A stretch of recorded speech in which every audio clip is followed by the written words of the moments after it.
Michael Imhotep, founder of the African History Network, host of the African History Network show. I'm a talk show host, researcher, lecturer, writer, and historian. So it is Sunday, July 18th, 2021. And we're live. Hope everybody's doing well. So I wanted to come on for a few minutes and tell you about a online course that I teach. Some of you have maybe heard me talk about it before and seen me talk about it on my radio show. But I want to talk about a online course that I teach. It's a 10-week online course, Ancient Kemet, the Moors, and the Maafa, Understanding the Transatlantic Slave Trade, what they didn't teach you in school. And we deal with thousands of years of history and deal with what led up to the transatlantic slave trade taking place. Okay, so I want to do a brief overview of this online course. And it takes place on Sundays, 2 p.m. to 4 p.m. Eastern Standard Time. We teach it on my online school, so it's not here on Facebook or YouTube. But you can register for the online course. We'll post a link here. You can register for it. And we do the class live, but all the sessions are recorded also. So you can ask questions in the class with the live chat, but all the sessions are recorded as well. So I do a PowerPoint presentation. We're going to flip over to the PowerPoint presentation. We're going to do a brief overview of this online course, and you can register for it and join us in class. All right. So we see history in the news every day. Okay. We see history in the news every day, whether we're talking about Juneteenth, whether we're talking about most recently, I was reading this article dealing with Texas. Okay. And we see the attack on history, the attack on critical race theory, the attack on the 1619 Project. But if we look at this article right here from New York Times, and then I'm going to go to the PowerPoint presentation here in just a second. But if we look at this article here from the New York Times, right, this is from May 20th, 2021. Texas pushes to obscure the state's history of slavery and racism. Texas pushes to obscure the state's history of slavery and racism. Texas is awash in bills aimed at fending off critical examinations of the state's past. Okay. Now, the reason why this is so important in this whole fight over the 1619 Project, this whole attack on critical race theory, different states in their state legislatures, they're pushing laws to suppress what can be taught about systemic racism in school and slavery. Whoever controls the teaching of the past will control the trajectory of the future. Whoever controls the teaching of the past will control the trajectory of the future. And this is why the real history has to be taught in schools. This is why you hear me talk about the study from the Southern Poverty Law Center, Teaching Hard History, American Slavery, which documents how the history of slavery is being incorrectly taught in schools all across the country. And it lays out numerous techniques and numerous suggestions on how to more correctly teach that history. Okay, so we have this article here from the New York Times. This is from May 2020. Okay, May 20th, 2021, I should say. And when you study the history of Texas, and I just did a show back in June dealing with the Mexican-American War and dealing with Texas becoming part of the Union in 1845, coming into the U.S. as a slaveholding state. But Texas, California, and New York, what is in those textbooks influences what's in the textbooks across the country. These are the 3 states with the largest school districts. The proposal in Texas, a state that influences school curriculums, around the country through its huge textbook market, amount to some of the most aggressive efforts to control the teaching of American history. Okay, keep in mind, whoever controls the teaching of the past will control the trajectory of the future. And they come as nearly a dozen other Republican-led states seek to ban or limit how the role of slavery and pervasive effects of racism can be taught. Okay, so read the rest of this article. They talk about Idaho, Louisiana, New Hampshire, Tennessee, etc. All right, and Louisiana, Tennessee, and Texas Okay, these are all former slaveholding states and also former Confederate states as well. So then we look at this update to this story here, right? And I'm going to go to the PowerPoint presentation in just a second, but we look at this update to this story. This is from July 16th, 2021. This is from BloombergLaw.com, BloombergLaw.com. Texas Senate votes to remove required lessons on civil rights. Texas State Senate votes to remove required lessons on civil rights. Well, why would we do something like that? People have to sit back. Why would they do something like that? What's so harmful about teaching about civil rights, and what's so harmful about teaching the real history of about the Civil War and slavery and things like this? You also have to study the state constitutions. You also have to study the state constitutions of these various states, like the Texas State Constitution of 1876. And you've heard me talk about the Mississippi State Constitution of 1890, which instituted poll taxes and literacy tests, things like this. Okay, so this shows us the intersection between history and law and politics. These are some of the things I deal with in the online course. This shows you the intersection between history, law, and politics. We look at this article here from the Washington Post. You've heard me talk about the Mississippi plan to keep blacks from voting in 1890. We came here to exclude the Negro. This is what was voted on at the Mississippi State Convention in 1890. And Judge Solomon Saladin Calhoun, who was the judge, who was a white county judge who presided over the convention, he said, the convention's president, Solomon Saladin Calhoun, a white county judge, put the voting issue bluntly. He said, quote, "Let's tell the truth. If it bursts the bottom of the universe." He said, "We came here to exclude the Negro. Nothing short of this will answer." Now, this is 1890. So this is 35 years after the Civil War ends. Okay, so this is 25 years after the Civil War ends, I should say. 25 years after the Civil War ends, 1865. And African Americans are the majority population in the state of Mississippi. Delegates eventually adopted a literacy test and a poll tax geared to suppress the black vote in a state with a black majority. The majority of the population of Mississippi in 1890 was African American. The Mississippi Plan became the model throughout the South, part of a raft of racially oppressive Jim Crow laws that ended Reconstruction. So what we have here, the reason why you need the civil rights movement is because of what happened with the Mississippi State Constitution and the Louisiana State Constitution of 1898, Texas State Constitution of 1876, and them attacking the 14th Amendment and the 15th Amendment and things like this. This is why you needed a modern day civil rights movement, right? So all this is tied to history, and this is tied to politics. Politics is the legal distribution of scarce wealth, power, and resources, and the writing of laws, statutes, ordinances, amendments, and treaties, their adoption, interpretation, and enforcement. Okay, politics is the legal distribution of scarce wealth, power, and resources, and the writing of laws, statutes, ordinances, amendments, and treaties, their adoption, interpretation, and enforcement. Okay, now there's one article. This is the article I was looking for here from the Washington Post.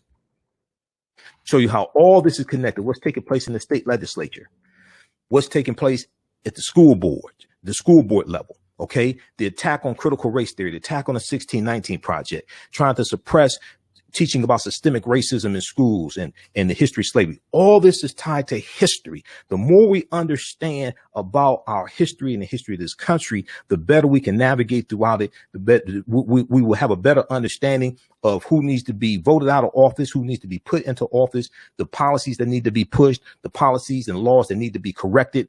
All this ties into history. if we look at this article here, then we'll go to the PowerPoint presentation in just a second here. And I posted the link to register for this 10-week online course. We teach it on Sundays, 2 p.m. to 4 p.m. Eastern Standard Time. Okay. And we do the class live. All the sessions are recorded. The class is regularly $130. It's on sale $80. As soon as you register, you can start watching the archive content for the class we did last Sunday, and you can join us in class for the next class. A Texas bill drew ire for saying it would preserve purity of the ballot box.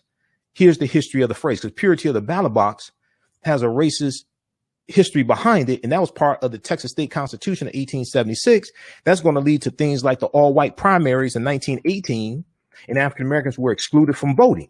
Okay, so read this article here. It was a word choice loaded with history. The Democratic lawmaker said Thursday, a phrase that fueled all-white primaries during the era of Jim Crow laws and justified the disenfranchisement of people deemed unfit to vote. Okay, but read this full article here and research that purity of the ballot box. Okay, that was part of the Texas State Constitution of 1876. Now, if we go and look at what just happened in Texas, okay, we go and look what just happened in Texas. This article here is from July 16th. Republicans are attacking teaching about civil rights and the civil rights movement in schools. Texas Senate votes to remove required lessons on civil rights. This is July 16th, 2021. Now, we know that 51 Democrats from the Texas House of Representatives, they're in Washington, D.C. They have left the state of Texas to deny Republicans a quorum so they can't vote to push through the voter restriction bill in Texas and get that signed into law, which has a history. You got to study the history of Texas. You have to study the history of the Alamo and settlers from the U.S. going into Texas territory, setting up this Alamo fort, having slavery in Texas, even though Vicente Guerrero, the first black president, he was the second president of Mexico, the first black president of Mexico. He was the first black president in North America. He became president in 1829 of Mexico. He was a former slave and he abolished slavery. And in the Alamo fort, the settlers from the U.S. had slaves, and it's going to cause this conflict, this territorial dispute. And you have the Battle of the Alamo. That's where Davy Crockett's going to be killed, and Jim Bowie, who created the Bowie knife, they're going to be killed. All this stuff. There's going to be revenge from the U.S. and Sam Houston leading his charge against Santa Anna, against Santa Anna's army. All of this, but Texas is going to become a state in the Union, and Texas wins its independence from Mexico in 1836. It becomes a state in the Union in 1845. Then 1846 to 1848, then you have the Mexican-American War, which is also the U.S. is fighting for land. And the U.S. ends up getting Colorado, Arizona, New Mexico, California, Utah, and Nevada. All that land was Mexican territory. All that land was Mexican territory. And this deals with manifest destiny and deals with Europeans in the U.S. They're trying to take over the entire North American continent. Mexico loses a third of their land after the Mexican-American War because of the Treaty of Guadalupe Hidalgo. The U.S. buys that land for $15 million. Mexico didn't want to sell the land. They lose a third of their territory. Okay, behind all this territorial dispute and Europeans trying to take over the entire North American continent. So if we look at this here and understanding whoever controls the teaching of the past will control the trajectory of the future, Texas Senate votes to remove required lessons on civil rights. Okay, the Texas State Senate on Friday, July 16th, passed legislation that would end requirements that public schools include writings on women's suffrage and the civil rights movement in social studies classes. Among the figures whose works would be dropped Susan B. Anthony. Now, we know she was a white supremacist as well. Now, Susan B. Anthony did make amends with Frederick Douglass before he died. Frederick Douglass died in 1895, 5 years after the Mississippi State Constitution of 1890 was signed into law. She did make amends with him, but we know there was racism in the women's suffrage movement, but we should still study the women's suffrage movement as well. The movement of white women to vote, and there were African-American women involved in that, like Sojourner Truth as well. We still need to study that history. Okay. So they're talking about with this bill that passed the Texas State Senate.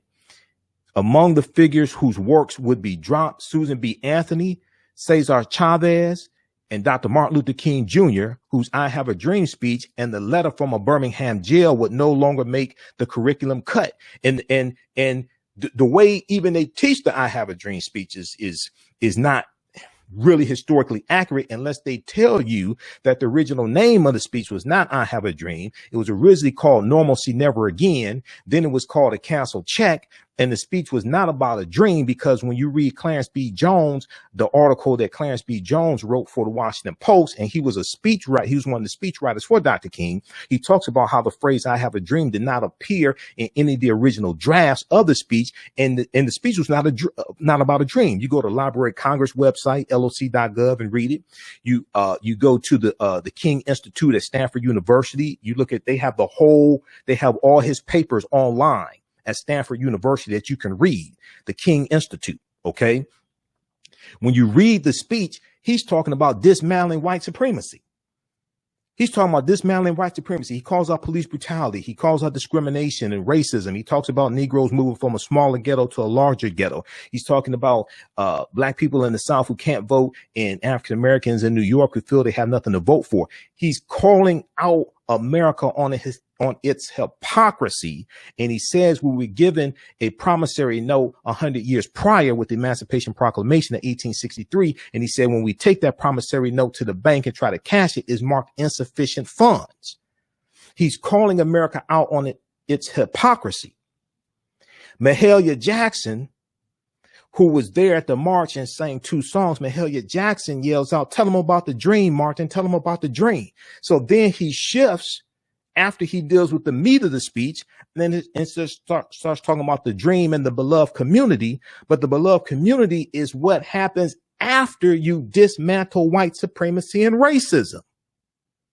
People focus on the end of the speech, but don't focus on the substance of the speech and what it was about.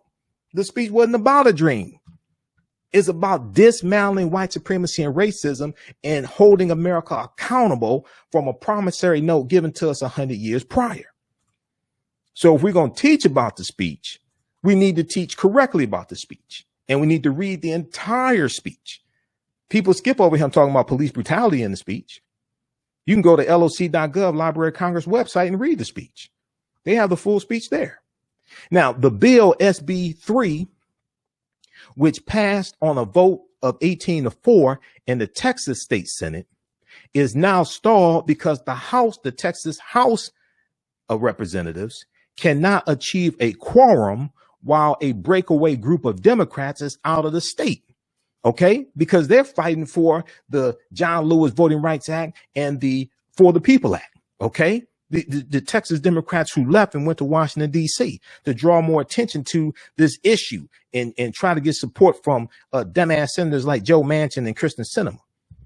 Now, the special session is set to end on August 6, 2021. Now, this bill will remove more than 24 teaching requirements from a new law, HB 3979, that bars the teaching of critical race theory. But critical race theory is not being taught in K-12 schools. They don't teach critical race theory. That is a legal analysis taught in law schools and graduate schools in college. They don't teach critical race theory in K-12. This is a problem looking for a solution. That bars the teaching of critical race theory, an academic framework exploring racism shaping another country. And just teaching history is not critical race theory. Just teaching history and history of slavery and systemic racism, that's not critical race theory. That is a legal analysis taught in law schools. The law included a list of historic figures, events, and documents required for inclusion in social studies classes, the Senate passed bill will remove most mentions of people of color and women from those requirements. I wonder why they would do this. Now, at the same time, Texas is becoming less white as a state and more a state that has more a growing population of African Americans, Latinos, Asian Americans, etc. Texas is becoming less white. Whoever controls the teaching of the past will control the trajectory of the future. The Senate passed bill will remove most mentions of people of color and women from those requirements, along with the requirement that students be taught about the history of white supremacy and, quote, the ways in which it is morally wrong. They want to remove that requirement as well, along with the requirement that students be taught about the history of white supremacy. Now, why would you remove Dr. King and I Have a Dream speech and a letter from a Birmingham jail, and you also want to remove requirements that students be taught about the history of white supremacy and the ways in which it is morally wrong? The measure would also bar the teaching of the 1619 Project, a New York Times initiative exploring U.S. history, starting at the date enslaved people arrived in the English colonies. Lieutenant Governor Dan Patrick, Republican, who presides over the Senate, over the Texas State Senate, said in a statement about the vote that, quote, Senate Bill 3 will make certain that critical race philosophies, including the debunked 1619 founding myth, are removed from our school curriculums statewide, end quote. Yes, he's an old white man.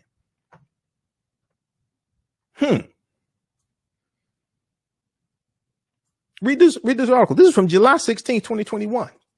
This ain't from 1871. This is from 2021. Texas Senate votes to remove required lessons on civil rights. I guess they don't teach about Malcolm X either, right? I guess it's safe to say, if you don't want to teach about Dr. King, I guess it's safe to assume that you don't teach about Malcolm X, Marcus Garvey, Black Panther Party for Self-Defense, Kwame Ture. So let's look at this overview of this online course that I teach. We deal with thousands of years of history, what led up to the transatlantic slave trade taking place, understand why this history is so important. The history and politics intersect. Politics is the legal distribution of scarce wealth, power, and resources, and the writing of laws, statutes, ordinances, amendments, and treaties, their adoption, interpretation, and enforcement. We understand that what you do for yourself, what you do to yourself, and what you allow other people to do to you and get away with is based upon what you think about yourself. What you think about yourself is based upon what you've been taught about yourself. What you've been taught about yourself is based upon everything you've read, heard, and seen about yourself. So this class is Ancient Kemet, the Moors, and the Maafa, Understanding the Transatlantic Slave Trade, what they didn't teach you in school. It started out as a lecture that I did January 24th, 2015, a 4.5-hour lecture. It's about 7 years of research. It's evolved to a 10-week online course that I teach. And I do radio 6 days a week here in Detroit, Monday through Fridays, 11 p.m. to midnight. Eastern Standard Time, Sundays, 9 p.m. to 11 p.m. Eastern Standard Time on 9:10 a.m. Superstation WFDF. So, and whenever I speak, I know I may say some things that are outside the circumference of some people's awareness. So I usually say something like this: the space inside this circle represents my realm of knowledge. Everything I think I know about whatever I think I know is represented within the circumference of this circle. I must keep in mind that there's still things that exist outside the circumference of my own awareness. So I learned this from one of my teachers, Dr. Ray Hagins. The African Village. We look at some other articles very quickly here, recent articles. This is from February 2021, Mock Slave Auctions, Racist Lessons, How U.S. History Class Often Traumatizes, Dehumanizes Black Students. Then we look at this one here, February, let's see, that was March 4th, 2021. This is February 10th, 2021, USA Today. Other one was USA Today as well. Republican state lawmakers want to punish schools that teach the 1619 Project. Okay, Nicole Hannah-Jones, even though there are some problems with the 1619 Project, it's flawed, there's still some good things that can be taught. I think it could be corrected. The whole thing shouldn't be attacked. We talk about Juneteenth. You've seen some of my presentations on Juneteenth. 60% of Americans know little or nothing about Juneteenth. And what African Americans know about Juneteenth, a lot of that is false also. That deals with understanding history. This is from the New York Times. Most Americans know little or nothing about Juneteenth poll finds. Okay. This is Teaching Hard History of American Slavery from the Southern Poverty Law Center. This is one of my teachers, Dr. Leonard Jeffries, who teaches us whoever controls the images controls your self-esteem, self-respect, and self-development. Whoever controls the history controls the future. Let's look at this here. Okay. So let's look quickly here at a brief overview of some of the things we deal with in the online course. So we deal with understanding what the transatlantic slave trade was, events that take place. We deal with ancient Egypt, ancient Kemet, Africa, Nile Valley region of Africa, Nubia, Ta-Nehisi, Ethiopia, all of that. Okay. What were some of the events that led up to the transatlantic slave trade starting? What role did Christopher Columbus play in the transatlantic slave trade? When did Africans first come to the U.S. as slaves? Did Africans sell themselves into slavery? We deal with that complicated history. When were African people in America before the transatlantic slave trade? That's extremely important. We deal with Christopher Columbus. We deal with Christopher Columbus, who on his 4 voyages, we see him going into Cuba and Haiti and Jamaica, Puerto Rico, Honduras, Panama, all those areas. And we see Haiti and Cuba, as well as Jamaica. Okay. We see them in the news right now. The assassination of President Jovenel Moise. You see me talk about that. We see the protests in Cuba taking place now. And also Jamaica is preparing a petition to petition Britain for about $10 billion in reparations. Okay, because we know that Jamaica was a colony. Jamaica was colonized by the British. And when we look at where Columbus went on his 4 voyages, this is why Columbus is so important to understanding the spread of the transatlantic slave trade. Now, he did not create the transatlantic slave trade. We see it going back to 1441 with the Portuguese. But we have to understand thousands of years of history that lead up to the transatlantic slave trade taking place, the 800-year occupation of Europe by the Africans known as the Moors. And then we see with Columbus helps to lay the foundation for the expansion of the transatlantic slave trade and the exploitation of indigenous people and the expansion of, and he helps to lay the foundation for racism and capitalism, things like this. He helps that expand. But August 3rd, 1492, he set sail on the Nina, the Pinta, and the Santa Maria. Now, 1492 is the same year that the Moors lose control of the last stronghold in Spain, which was Granada, January 2nd, 1492. And this is part of the Reconquista, which is the reconquest, taking back the territories that the Moors occupied. The Reconquista starts in 722 AD. And we see these tensions, these conflicts between the African Moors and these Europeans, especially in Spain and Portugal, things like this. Columbus goes into the Bahamas, which he calls San Salvador. He goes into Cuba and then Hispaniola. This is 1492. And the western portion of the island of Hispaniola, the British are going to take the French are going to take control of that. And it's going to be called Saint Dominique. And then this is where the Haitian Revolution is going to take place, 1791 to 1804.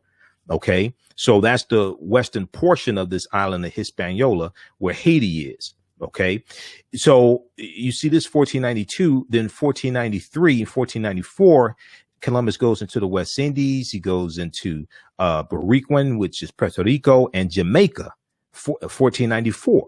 The Spanish conquer these areas. Cuba, Jamaica, and Haiti were originally conquered by Columbus and the Spanish.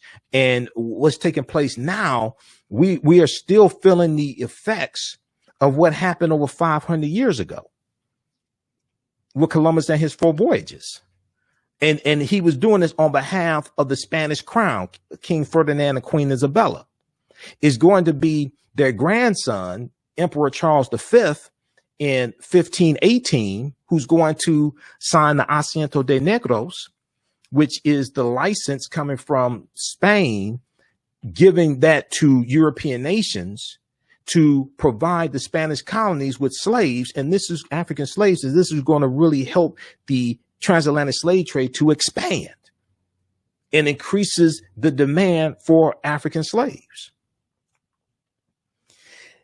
Third voyage, May 1498, Trinidad and Venezuelan mainland in South America. Fourth voyage, May 1504, Panama and Honduras in Central America. Now, Columbus never came to the land we call the United States of America.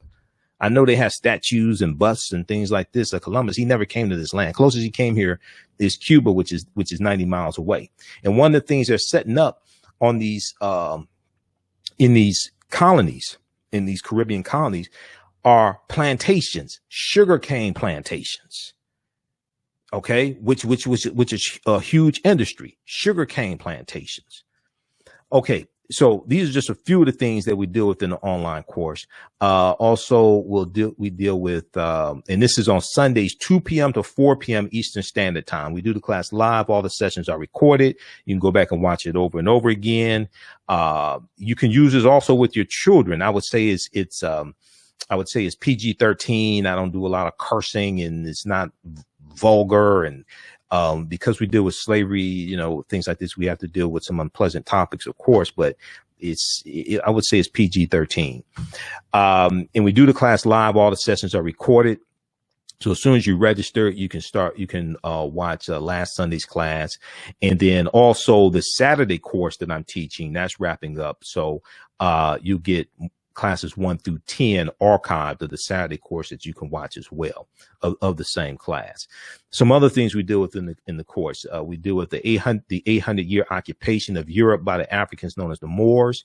2 of the books that I use in the class. So we have a PowerPoint presentation. We have about 50 articles that we reference. There's a timeline of history going back 5 million years that I use, but I also reference books. Now, you don't have to feel obligated to buy any of these books. Okay.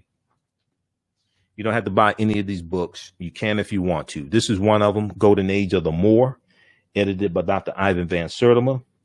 And I'm looking for my this other one here by my friend Ronoko Rashidi, Black Star, the African Presence in Early Europe. Okay, so these are 2 of the books that I use in the class. It's about 10 that I use. This is another one. This is a symbols encyclopedia, a symbols dictionary, symbols, signs and symbols, an illustrated guide to their origins and meanings. Africa's on the front. You see the metal netter. Africa's on the back. You see the caduceus, which comes out of ancient Kemet, the universal symbol of medicine. You see the Ankh on the back as well. Okay. The African symbol for eternal life. This is another book that I use. This is volume 1, African American Chronology, 1492 to 1972. This is volume 1. And this is also one that I use in a second course that I teach, a new 10-week course that's about to start up. That's going to start up. The new one that there's going to be a second 10-week course that I'm going to do that picks up where ancient Kemet, the Moors, and the Maafa leaves off. This new course that's going to start up Saturday, July 24th. It's going to start up. The new one is going to deal with history from 1865 through 1965 up until about 1968, and the assassination of Dr. King and the Black Power movement, 1966. We're going to go through and analyze a 10-year period of time of history each class. Okay, so that one, that new one, that is going to pick up with this course, Ancient Kemet, the Moors, and the Maafa, Understanding the Transatlantic Slave Trade, what they didn't teach you in school, where this course leaves off. That new one is going to, from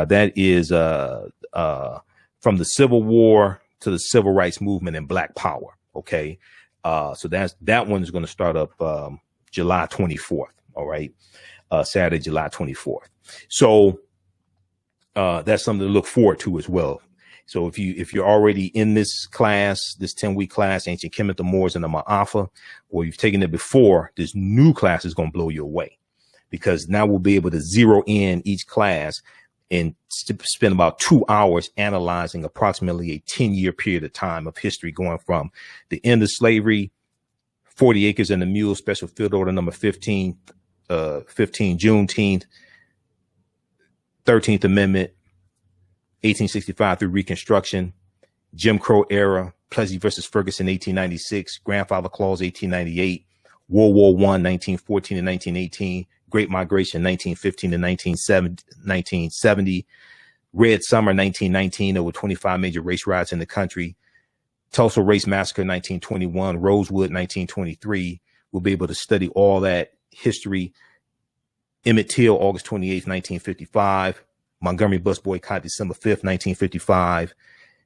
Tuskegee, Alabama economic boycott that lasted 4 years, four times as long as the Montgomery bus boycott, 1957 to 1961. SNCC being founded May 1960. SCLC, 1957. Dr. King's house being firebombed twice in 1956 during the Montgomery bus boycott. Civil rights movement, Black Power movement. We'll be able to analyze a 10-year period of time, each class. That's going to be a fantastic class also. All right. So in this one here, Ancient Kemet, the Moors, and the Maafa understand the transatlantic slave trade, what they didn't teach you in school, which is a precursor to from the Civil War to civil rights and Black Power. It's a precursor to this class, to the new class. Some of the other things we deal with here are shocking archaeological discoveries that are causing experts to rethink everything. When these, we deal with a number of different archaeological discoveries. We talked about this last week, like out of Mesopotamia, out of Morocco, June of 2017. They found remains of Homo sapiens dating back 300,000, 350,000 years ago. And the oldest fossils or remains of Homo sapiens they had before that were found in Ethiopia that date back about 195,000 years ago. And the archaeologists are saying this is causing us to have to rethink everything. They have to push the timelines back. They realize all this stuff is older than what we thought. There's new technology. There's these new archaeological discoveries coming out every other week. Okay. We deal with insurance companies that took out policies on slave ships and enslaved Africans on the plantations, like the Nautilus Life Insurance Company, founded in spring of 1845 in Manhattan. And then they're going to change their name to the New York Life Insurance Company. In their first 3 years, they take out about 500 insurance policies on enslaved Africans on plantations. And there were at least 262 skills, trades, and crafts that African people had in this country from 1619 to 1865. And these skills, trades, and crafts are going to be used to build this country. Okay. We did more than just cook the food, and wash clothes and pick cotton. Okay. There's this book that came out in 1978 by, James Newton and, Ronald Lewis, called The Other Slaves, Mechanics, Artisans, and Craftsmen. The Other Slaves, Mechanics, Artisans, and Craftsmen. And this deals with they list 262 skills, trades, and crafts that we had in this country. Many of these skills we're bringing with us from Africa.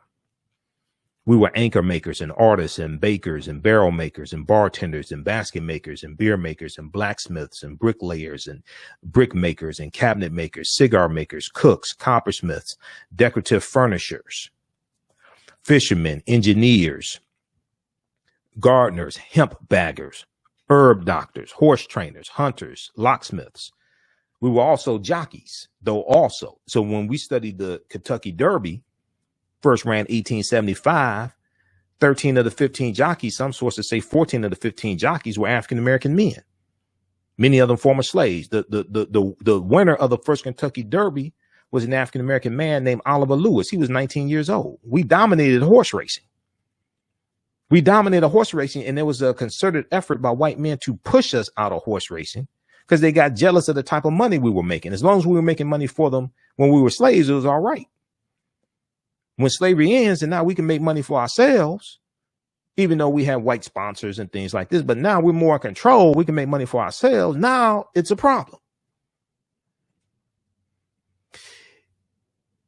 So the last African-American winner of the Kentucky Derby was Jimmy Wink Winkfield in 1902. So we deal with these types of topics. We deal with ancient Africa, African civilizations, Ghana, Songhai, Mali.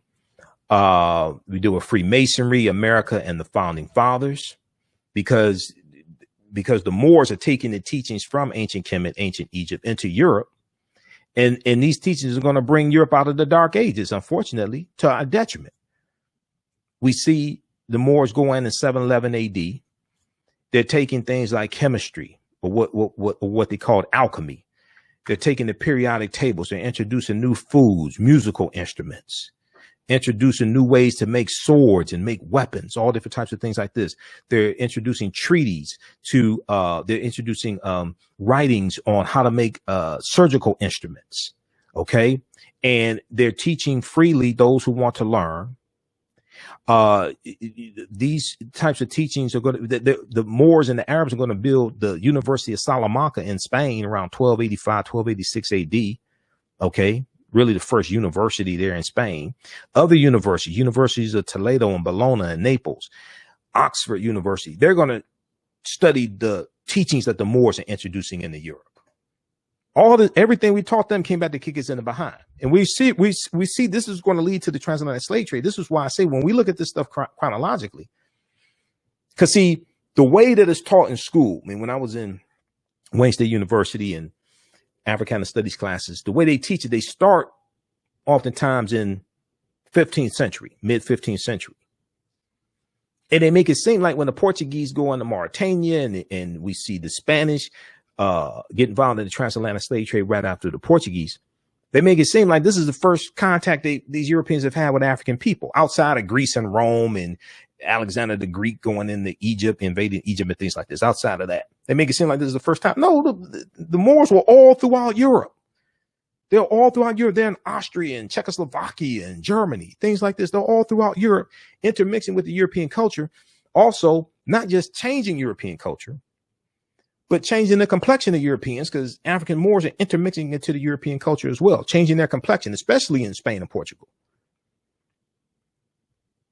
So when we really look at this chronology of history, the transatlantic slave trade is really Europeans getting revenge on Africans for what was happening in Europe and these conflicts between these Moors and Europeans. It's not just something that just fell out of the sky. There's a pretext for this. They were already dealing with these Africans. They knew who they were. It wasn't just something that there was conflict. Now, I don't think anybody knew that it was going to explode, over the course of time to what it eventually evolved to. But there was conflict between them. It wasn't like just something that's just, oh, we don't know what happened. We don't know how we don't know how these laws just manifested. No, there's a pretext to this.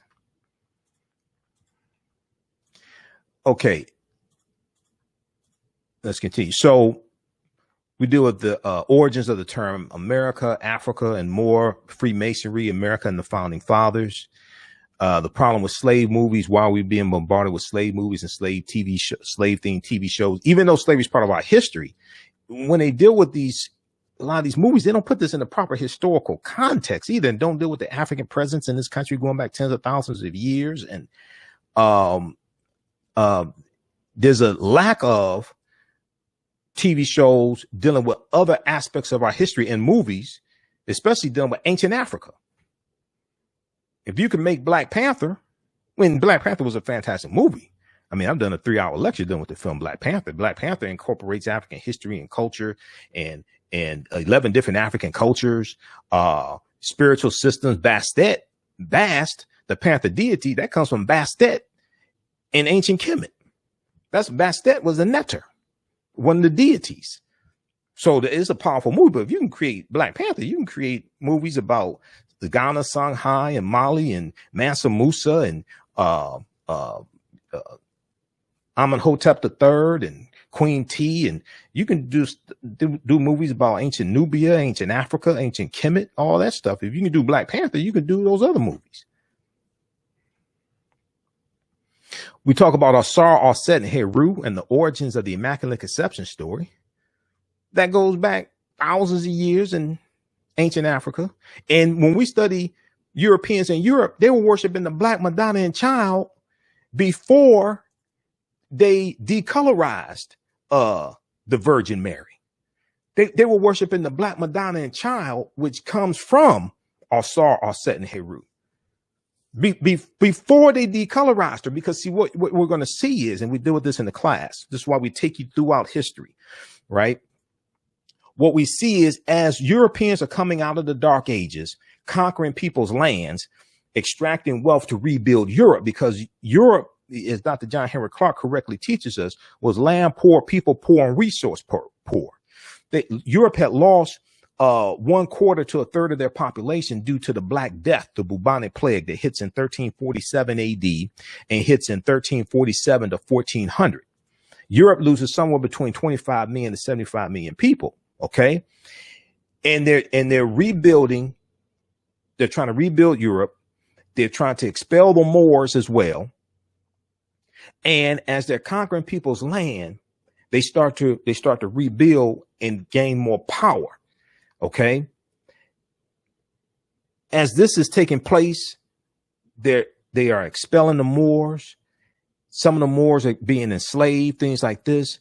The Europeans are setting up these colonies in Cuba and in Jamaica and Hispaniola, etc.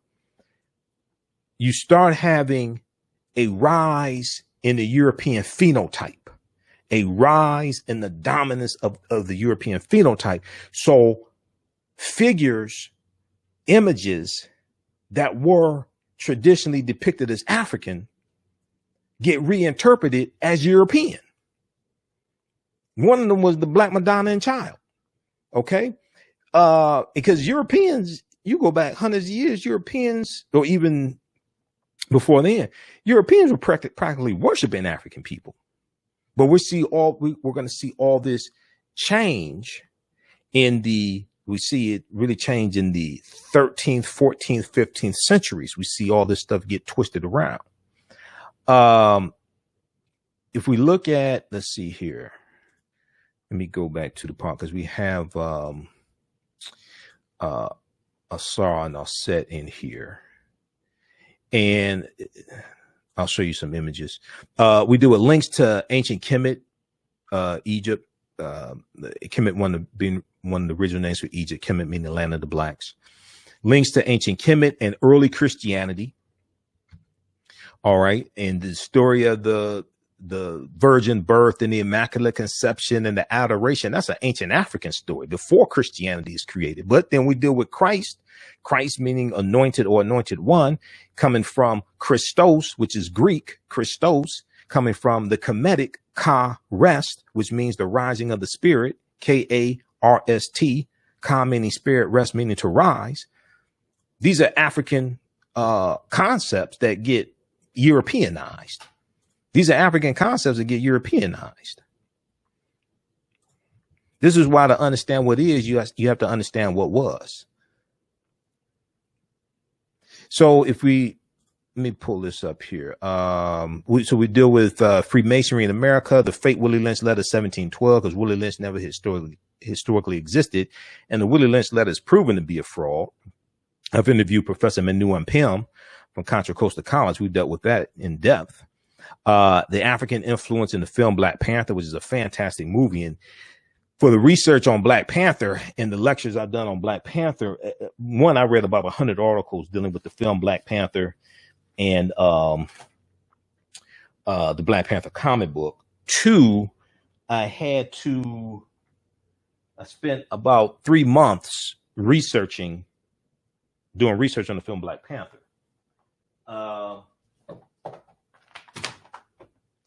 This is this is one book I read dealing with the history of the Black Panther comic book. This book deals with the 52-year history of the Black Panther comic book, because I had to study that and understand how Black Panther fits into the Marvel comic universe and understand these characters and storylines and things like this, because we see a lot of that reflected in the movie. So this is from Marvel, Black Panther, the Ultimate Guide. I had to read this book. And this is a fantastic book here dealing with the Black Panther comic book and all these characters and storylines and all that stuff that we see. I mean, in the film where Killmonger, who comes from the comic book, now they changed the storyline dealing with Killmonger, because in the comic book, Killmonger is 100% Wakandan. In the movie, he is half Wakandan, half African American. They changed that storyline most likely to resonate more with an African American audience. And we see the movie opens in Oakland, California, and ends in Oakland, California, which is a reference to the Black Panther Party for Self-Defense, founded in October 1966 in Oakland, California. Okay, so when Killmonger throws T'Challa off of the waterfall, that waterfall is called Warrior Falls. Warrior Falls is where the ritual combat takes place to see who's going to sit on the throne of Wakanda. All right. And, you know, that comes straight out of the comic books. That's from Jungle Action comic books. I think that was 1973. That's Jungle Action comic books. But that scene is straight out the comic books. You know, so there were 11 different African cultures that we see referenced in the movie. Everything coming from Namibia and Nigeria and Ethiopia, etc. So it's a deep film it's a deep movie on multiple levels. So we talk about the film Black Panther as well. And then the language that's spoken in the film Black Panther is isiXhosa. isiXhosa is a Bantu language, just like Kiswahili is a Bantu language. And then the word Wakanda, we know the word Wakanda is a Native American term. We see that in the Omaha, Ponca, and Sioux Indian languages. Wakanda, which means possesses secret powers. Wakanda is a real word, but is also a Bantu word as well. Wakanda also. And let me see here. Which one was that? Oh, yeah. September 1973, Jungle Action comic book number 6, right. Where he gets thrown off, where Killmonger throws T'Challa off the waterfall at Warrior Falls. Okay. That was in 1973 Jungle Action comic books, issue number 6, September 1973. So, and then this other book here I had to read to understand the movie and be able to talk intelligently about the movie and do lectures. Some people didn't do this preparation. Was this book here from Marvel, Black Panther, the official movie special. Black Panther, the official movie special. And this has interviews with the cast and director Ryan Coogler and things like this, gives background information on the film. So it was deep research I had to do to be able to talk about the film and do lectures. Once again, some people were putting information I didn't do no research, but okay. So this class, once again, I teach this on Sundays, 2 p.m. to 4 p.m. Eastern Standard Time. Ancient Kemet, the Moors, and the Maafa, understanding the transatlantic slave trade, what they didn't teach you in school. If you go to our website, AfricanHistoryNetwork.com, AfricanHistoryNetwork.com, it's on the homepage of the website. We posted a link here, but it's also on the homepage of the website. And you scroll down the homepage. We have the information there. Click on register here. Click on register here. And we see the flyer. It takes you to the next page. And click on enroll. As soon as you enroll, you can start watching the content. All right. Class is regularly $130. It's on sale $80. It's on sale $80. I do the class live. All the sessions are recorded. You can go back and watch it over and over again. You still have access to the class even after the class is over with. So next year, you can go back and watch the entire course offering. It's archived. You will also get as a bonus, you'll get the lecture that I did June 16th, dealing with the real history of Juneteenth. It's a 2.5-hour lecture. You get that in digital download format. You get that as a bonus for registering for this 10-week online course. Some of the other things I deal with in the class, when we deal with the transatlantic slave trade, we know that we're dealing with the forced journey of African people from Europe to Africa to the Americas. Trinkets from Europe exchanged for Africans or used or they use money to purchase them. It lasts from roughly 1440s to 1865. And let me see something here. I wanted to show you, so we talk about the Middle Passage and what it was. I wanted to, we deal with Dr. David Imhotep's work. So we also had guest speakers in the class. Dr. David Imhotep was one of my guest speakers. My Saturday class, he spoke to the Saturday class, June 12th. When you register for this online course, you would get archived content, and you get the interview that I did with, you'll get the session where Dr. David Imhotep spoke to our class also. He wrote the book, The First Americans Were Africans, Documented Evidence. And this book came out in 2011. His book deals with the African presence in the Americas dating back at least 51,700 years ago.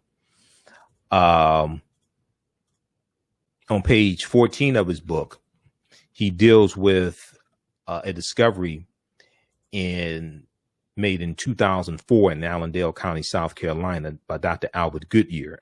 Dr. Albert Goodyear is an archaeologist at the University of South Carolina. At this campsite in Allendale County, South Carolina, they found 13 different types of evidence, thoroughly documenting an African presence in this country going back at least 51,700 years ago. Now, since then, actually in the class where Dr. David Imhotep spoke, he talked about a discovery made in the last couple of years in Mexico that shows an African presence going back at least 250,000 years ago. Okay.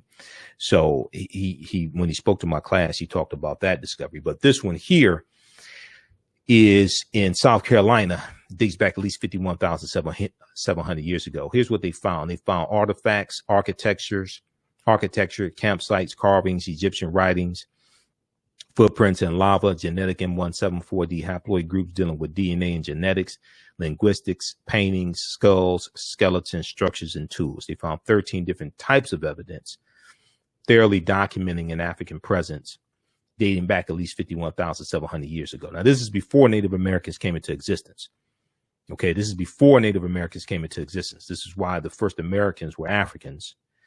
And even if you look at the 1828 Noah Webster Dictionary and you look up the word American, they tell you that American applied to was the term used by Europeans to describe the Aboriginal and copper-colored races of the Americas. Okay, so what this means is that the term American originally did not apply to Europeans. It applied to African people and Native Americans, because this is who Europeans found when they got here. All right, so even when we use the term American, and American has to do with citizenship, even when we have to use that term, we deal with the origins of that term. We have to understand, well, who were the original Americans? Okay, this causes us to ask questions and do more research and say, well, wait a second, who were the original Americans? And if we look at in the 1828 Noah Webster Dictionary is online, you can research that, but any dictionary, just look up the word American and the etymology of it. And it will usually tell you something to the effect that it was referring to who was here before Europeans got here. But the word American, a native of America, originally, this is from the 1828 Noah Webster Dictionary, originally applied to the Aboriginals or copper-colored races found here by the Europeans, but now applied to the descendants of Europeans born in America. So it's telling you that the American did not originally apply to Europeans. This is once again why the first Americans were African people. We are the original Americans. I'm not trying to take anything away from Native Americans. We know they were here before Europeans. But the people who we call Native Americans are the offspring of an intermixing of Africans who were here for tens of thousands of years, and Asians who come here around 3000 BC. And they're going to intermix, in their offspring are who oftentimes are called Native Americans. But it's also important to understand that you have groups of African people who are here who are going to be relabeled as Native Americans also by European settlers, by European colonizers, whatever term you may want to use.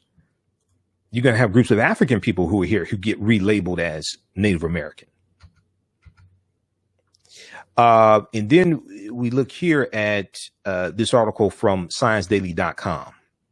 ScienceDaily.com is a scientific website. They have scientific discoveries there, things like that. They have an article from 2004 about Dr. Albert Goodyear and his discovery. Okay.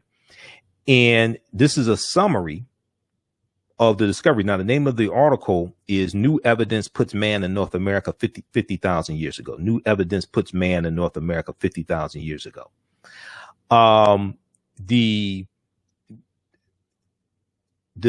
Here's a synopsis or a summary of the article. It says radiocarbon tests of carbonized plant remains where artifacts were unearthed last May along the Savannah River in Allendale County by University of South Carolina archaeologist Dr. Albert Goodyear indicate that the sediments containing these artifacts are at least 50,000 years old, meaning that humans inhabited North America long before the last ice age. Well, who are these humans? 50,000 years ago, that's before Native Americans come into existence. And that's before the oldest settlement in North America, which is the Clovis culture settlement found in New Mexico, that they say dates back to about 13,000 years ago. This discovery here blows the Clovis culture settlement out of the water. So who were these people? These were the Khoisan, who come from Southern Africa, go all around the world, have the oldest DNA on the planet, that are ancestors to the Ainu and the Twa, and they were here in this land. This is who this was. New York Times had a good article from February 2010 on Crete, new evidence of very ancient mariners.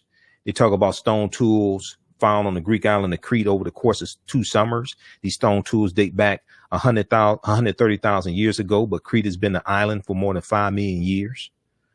Okay. These discoveries are blowing everything out the water and causing the archaeologists and the paleontologists and the scientists to have to rethink everything. Now, lastly, there was a, where is that? On the show. Yeah, set. Okay, we'll go here. Slide 55, because I have over 100 slides here. We'll go to slide 55. And we see,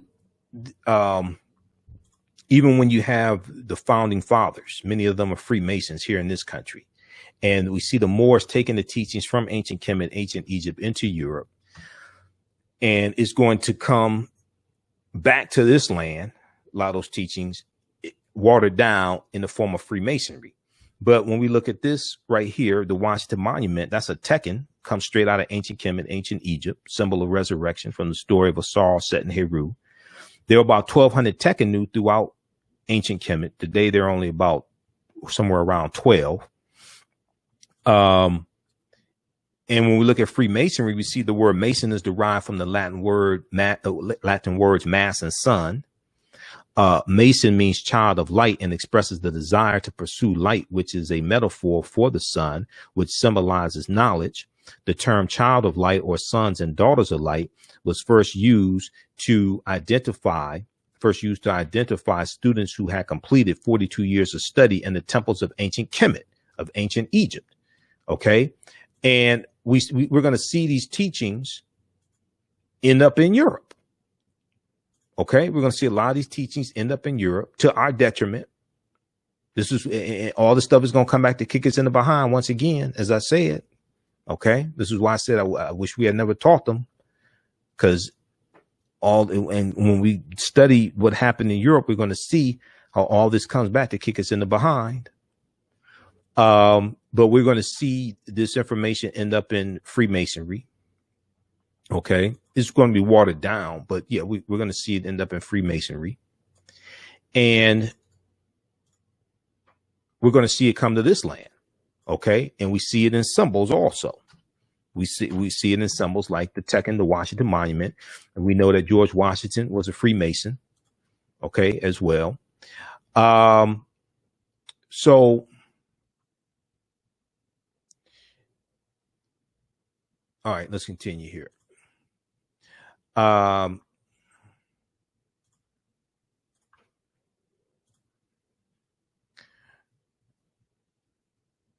All right, so the term child of light or sons and daughters of light was first used to identify students who had completed 42 years of study in the temples of ancient Kemet.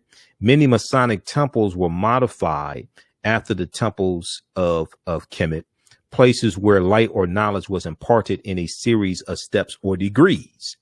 Okay. And historically, light is associated with knowledge. And when we talk about Europe being in the Dark Ages, it was in the era, and it was in a period of time of ignorance. It was in a period of time of ignorance, and the Moors are taking the light from ancient Africa, knowledge, into Europe, bringing Europe out of the Dark Ages. And the next age, going into the 1500s, the next age in Europe is called the Renaissance area, the Renaissance period.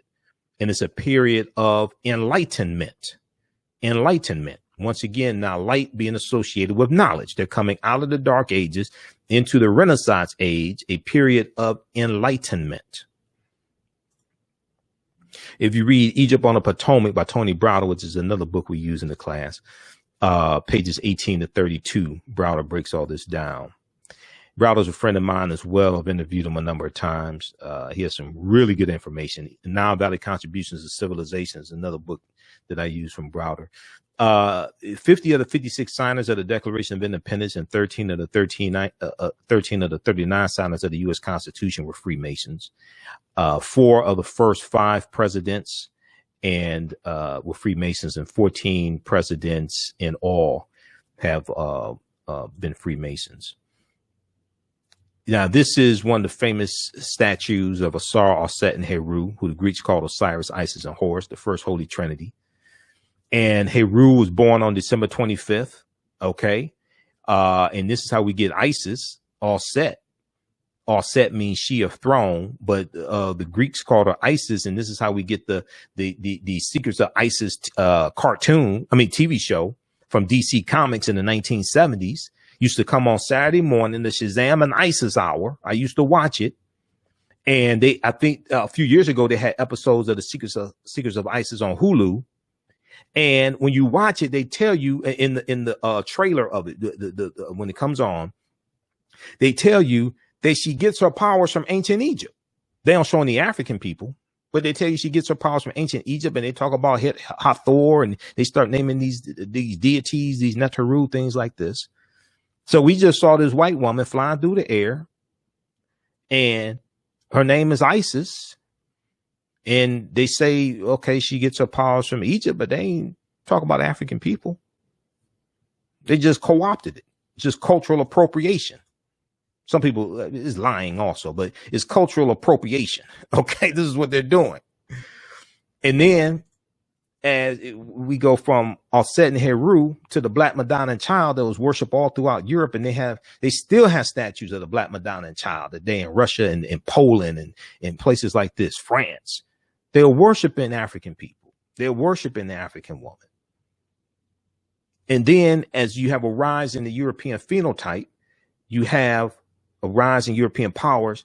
They start to to colonize this imagery, and then we get the white Mary and Jesus. They start to colonize the imagery and decolorize it. Okay. All right. So these are some of the things we deal with in the online course: Ancient Kemet, the Moors, and the Maafa, understanding the transatlantic slave trade, what they didn't teach you in school. If you visit, so we posted a link here, you can register for it. It's a 10-week online course. We deal with thousands of years of history. We do the class live. All the sessions are recorded. You can go back and watch them over and over again. They're archived. You can ask questions in class. Also, we have a live text chat. You can see me. I can't see you. You can be in there in your pajamas, whatever. You can have a bonnet on. So, I mean, you don't have to worry about it. It's not like Zoom where you can see everybody and you see the whole class. You know, it's not like that. You can see me. We have a live text chat. You can ask questions, and or you can email me your questions also. But if you go to our website, AfricanHistoryNetwork.com, you scroll down, you'll see the information for our online course. Click on register here. It takes you to the next page, and click on enroll. As soon as you register, you can start watching the course content. All right. Okay. We'll post a link here also. And if you have any questions, you can email me as well. ahnshow@AfricanHistoryNetwork.com. ahnshow@AfricanHistoryNetwork.com. And then you'll also get the bonus of the digital download of the 2.5-hour lecture I did dealing with the real history of Juneteenth, also with this class as well. All right. So hopefully you like this type of information. Be sure to follow us here on our Facebook fan page, The African History Network, The African History Network, and my YouTube channel, Michael Imhotep, IMHOTEP. Turn on live notifications so when we go, so you know when we go live. If you like this video, click on the thumbs up as well. Click on the like, click on the thumbs up, give us a heart, and we'll see you in class. Remember, right now is correct. Wrong behavior is not over till we win. Wakanda forever. And we'll talk to you next time. Peace.